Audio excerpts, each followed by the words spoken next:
مولا روم ڈرامہ دیکھنے اور چاہنے والوں کو خوش آمدید۔ اس قسط کا عنوان ہے میں دنیا اور عقبی دونوں جہانوں کے درمیان کھو چکا ہوں۔ اس قسط کے آغاز میں سلطان اپنے محل میں آرام سے سو رہے ہوتے ہیں۔ اچانک سے وہاں پر بائیجو نویان آ جاتا ہے۔ اس کے ہاتھ میں بہت بڑا ہتھیار ہوتا ہے۔ وہ سلطان پر جیسے ہی وار کرتا ہے سلطان کی آنکھ کھل جاتی ہیں کیونکہ وہ بہت برا خواب دیکھ رہا ہوتا ہے۔ پھر وہ بہت زیادہ ڈر جاتا ہے اور چھت پہ چلا جاتا ہے۔ صبح ہوتے ہی وہ سارے سرداران کو اکٹھا کر لیتا ہے اور ان سے کہتا ہے میرا جنگ کا فیصلہ باقی ہے، لیکن جنگ کی تیاریاں مکمل ہونے تک مولانا جلال الدین رومی کی رائے پر عمل کیا جائے گا۔ بائیجو کو بھیجنے کے لیے کاسی تیار کریں۔ اس پیغام میں لکھ دیں کہ ہماری خواہش جنگ کے بجائے امن کی ہے۔ وہ کہتے ہیں آپ کا حکم سر آنکھوں پر سلطان معظم۔ پھر وہ غدار سردار کہتا ہے سلطان معظم اگر آپ اجازت دیں تو میں اس معاملے میں اپنی رائے آپ کی خدمت میں عرض کرنا چاہتا ہوں۔ وہ کہتا ہے ایسی صورتحال میں جب منگولوں کے ظلم سے ہمارے ہاں پناہ لینے والوں کے زخم ابھی تازہ ہو اور ہماری ریاست کے لوٹے اور تباہ کیے گئے قلعے ہوں، سلطان معظم کی امن کے لیے کوشش عوام کو بے چین نہیں کرے گی کیا؟ سلطان کہتا ہے کیوں کرے گی؟ وہ کہتا ہے لوگوں کی آپ سے توقع منگولوں کو کچل دینا اور ان کو نیست و نابود کر دینا ہے۔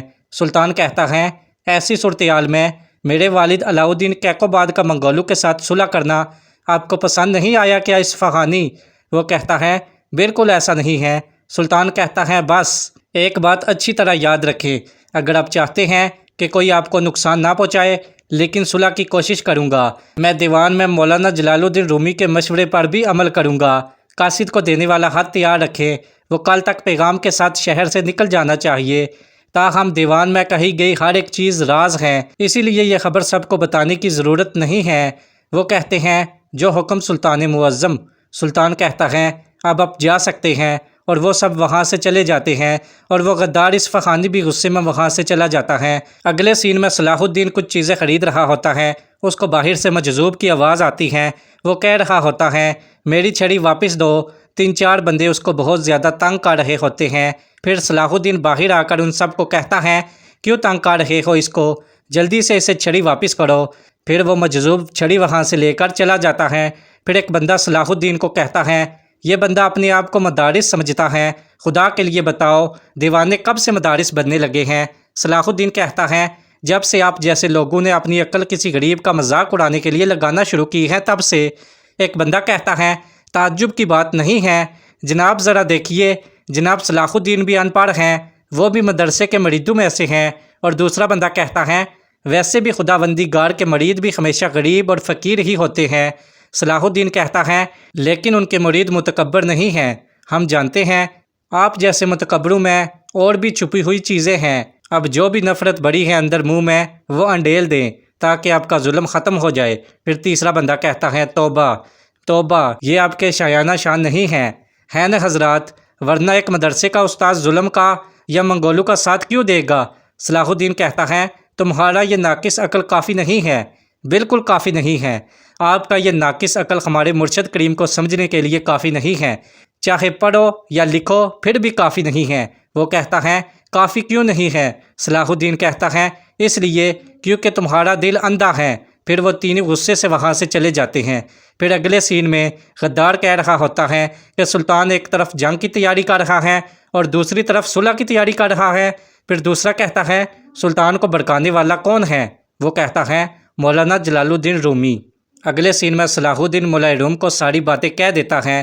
وہ کہتا ہے وہ میرے بارے میں کیا کہتے ہیں مجھے کوئی پرواہ نہیں ہے، لیکن انہوں نے آپ کے بارے میں جو کچھ کہا اس سے مجھے بہت دکھ ہوا۔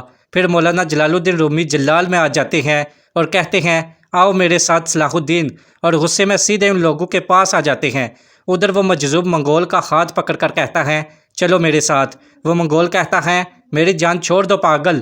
مجذوب کہتا ہے تمہیں جانا ہی ہوگا، وہ تمہیں ڈھونڈ لیں گے۔ پھر وہ منگول اس کے ساتھ چلا جاتا ہے۔ مولانا روم آ کر کہتے ہیں اس غریب اور صلاح الدین کا دل کس نے توڑا؟ وہ کہتے ہیں ہم ہیں جناب۔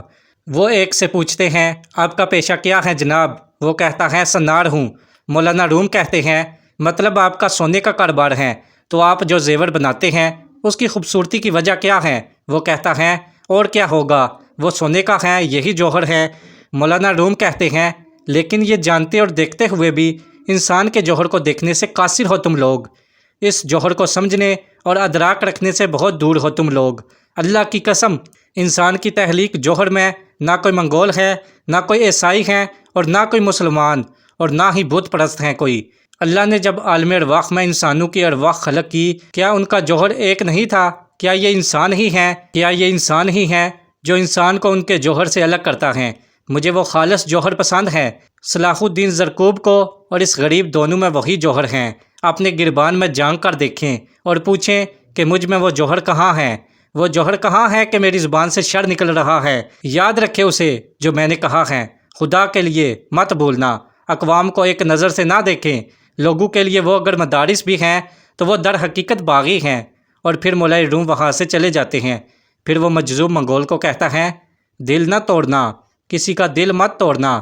اگلے سین میں عمر اپنے سپاہیوں سے کہہ رہا ہوتا ہے، حضرات 10ویں دن کی صبح ہمارا سفر ہے، ہم موگان کی طرف پیش قدمی کریں گے اور بائیجوں سے اس کی اپنی سرزمین پر لڑیں گے۔ راستہ لمبا ہوگا اور جنگ سخت ہوگی، پوری طرح تیار رہیں، وقت ضائع کیے بغیر تیاری شروع کریں۔ پھر سب سپاہی وہاں سے چلے جاتے ہیں۔ پھر ایک بندہ عمر سے کہتا ہے، کہا جاتا ہے کہ بائیجو نویان کو اس سے پہلے کبھی بھی شکست نہیں ہوئی۔ عمر کہتا ہے کہ آپ کو ہم پر شک ہے؟ وہ کہتا ہے، شک تو نہیں ہے، لیکن عمر کہتا ہے تمہیں خوف ہے، نہیں ہونا چاہیے، کیونکہ خوف انسان کو غلطی کی طرف دھکیلتا ہے۔ پھر مولا روم مدرسے میں آتے ہیں تو اصفہانی ان سے ملنے آیا ہوتا ہے اور وہ منگول بھی وہاں پر آ جاتا ہے۔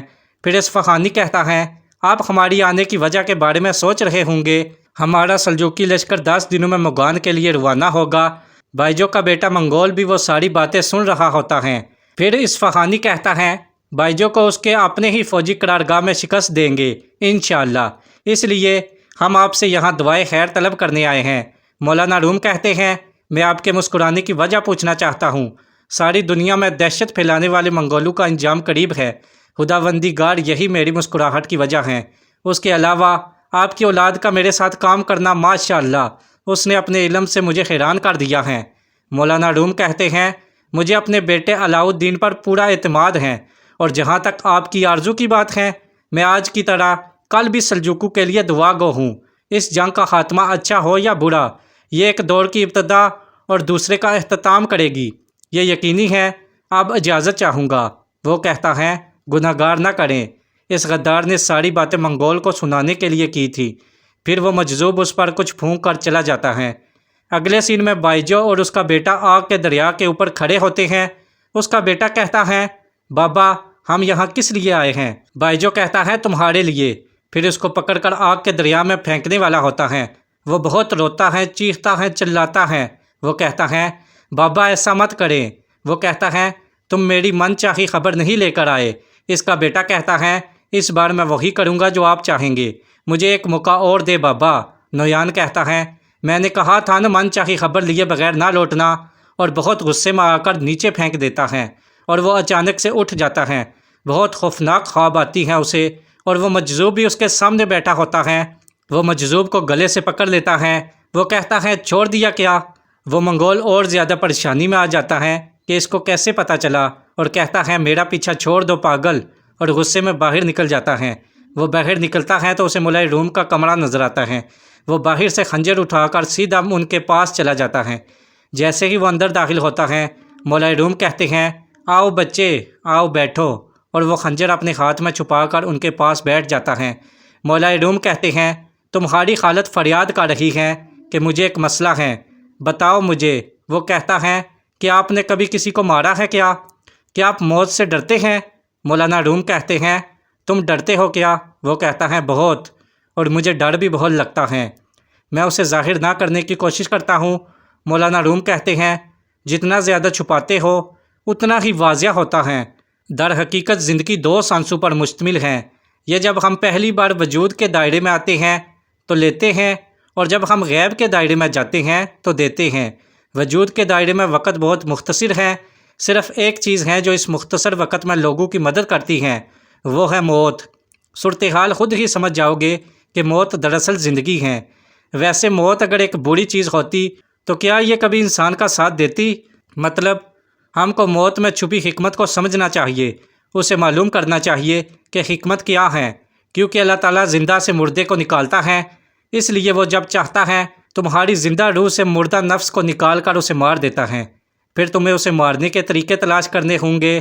یہ مت بھولنا بچے، اپنی اصلیت سے بیگانہ ہونے والا ہزار نغمے بھی گائے تب بھی گنگا ہیں۔ پھر وہ کہتا ہے کاش میں کسی اور باپ سے اور کسی دوسری ماں کا بیٹا ہونے کا انتخاب ہوتا میرے پاس تو میں اپنی ساری زندگی آپ کے سائے میں گزارتا۔ مولانا روم کہتے ہیں ہو سکتا ہے جو وقت ہمارے ساتھ گزرا ہے وہ ایک زندگی سے بھی زیادہ قیمتی ہو۔ وہ کہتا ہے ہو سکتا ہے، پھر کھڑا ہوتا ہے اور کہتا ہے بہت شکریہ آپ کا وقت لیا، پھر وہاں سے چلا جاتا ہے۔ اگلے سین میں اصفہانی اور حکیم ایک گھر میں چپکے سے داخل ہو جاتے ہیں۔ عمر کا سپاہی انہیں جاتے ہوئے دیکھ لیتا ہے اور دوسرے سپاہی سے کہتا ہے ہارون جاؤ عمر عطا بیگ کو اطلاع دو جناب اصفہانی اور حکیم اس گھر میں داخل ہوئے ہیں۔ وہ کہتا ہے ٹھیک ہے۔ اس گھر میں انہوں نے اس منگول کو رکھا ہوتا ہے۔ حکیم کہتا ہے اسے شدید بخار ہے، ایسا رہا تو صبح تک مر جائے گا۔ اصفہانی کہتا ہے کچھ بھی کرو لیکن اس آدمی کو زندہ رکھو، میں نے کہا صبح تک زندہ رہنا چاہیے۔ پھر منگول کی طرف دیکھ کر کہتا ہے تم میری ترقی کا وسیلہ بنو گے، خبردار اگر مرے تو افندی، مرنا نہیں۔ دوسری طرف بائیجو کا بیٹا ایک خط لکھ رہا ہوتا ہے۔ ایک سپاہی عمر عطا بیگ کو کہتا ہے آپ کا شک بالکل صحیح ثابت ہوا، جناب اصفہانی اور حکیم اس گھر میں ہیں، جس آدمی کی ہمیں تلاش ہے وہ بھی ضرور وہاں ہوگا۔ پھر ان کے سامنے ہی اصفہانی اور حکیم اس گھر سے باہر نکل آتے ہیں۔ پھر عمر اس کے سپاہی اس گھر کی طرف جاتے ہیں۔ عمر زور سے دروازے کو ٹانگ مارتا ہے اور دروازہ کھل جاتا ہے۔ وہ اندر داخل ہو جاتے ہیں۔ جیسے ہی وہ تھوڑا آگے جاتے ہیں وہاں ان کو اصفہانی کی بیٹی مل جاتی ہیں۔ وہ عمر عطا بیگ کو کہتی ہیں آپ کی ہمت کیسے ہوئی، اب کس حق سے اس گھر میں داخل ہوئے؟ عمر سپاہیوں کو باہر بھیج دیتا ہے۔ وہ کہتی ہیں اب کس حق سے اس گھر میں داخل ہوئے ہیں، آپ سے مخاطب ہوں میں۔ عمر کہتا ہے آپ ٹھیک کہتی ہیں، میرا قصور بہت بڑا ہے۔ وہ کہتی ہیں مجھے آپ سے معقول جواب کی توقع ہے۔ عمر کہتا ہے ہم ایک آدمی کا پیچھا کر رہے تھے، ہم نے سوچا کہ وہ یہاں ہیں لیکن ہم غلط تھے۔ وہ کہتی ہیں وہ آدمی کون ہے، میرے والد ہیں کیا؟ عمر کہتا ہے آپ کے والد نہیں ہیں، اجازت چاہتا ہوں۔ وہ کہتی ہیں پھر میرے والد کو اس بارے میں بتانے میں کوئی حرج نہیں۔ عمر کہتا ہے یہ فیصلہ آپ نے کرنا ہے اور چلا جاتا ہے۔ اس کے بعد بائیجو کا بیٹا اپنے تیسرے منگول سپاہی کے پاس آ جاتا ہے اور کہتا ہے مجھے ایک اہم خبر ملی ہے۔ وہ کہتا ہے اینجو کہاں ہے؟ وہ کہتا ہے مر گیا۔ اینجو تو مر گیا لیکن مجھے وہ خبر ملی ہے جس کا میرے والد انتظار کر رہے ہیں۔ وہ کہتا ہے کیا ہے وہ خبر؟ بائیجو کا بیٹا کہتا ہے جلدی سے گھوڑے لاؤ۔ جیسے ہی وہ گھوڑے لینے جاتا ہے بائیجو کے بیٹے کو سپاہی گھیر لیتے ہیں۔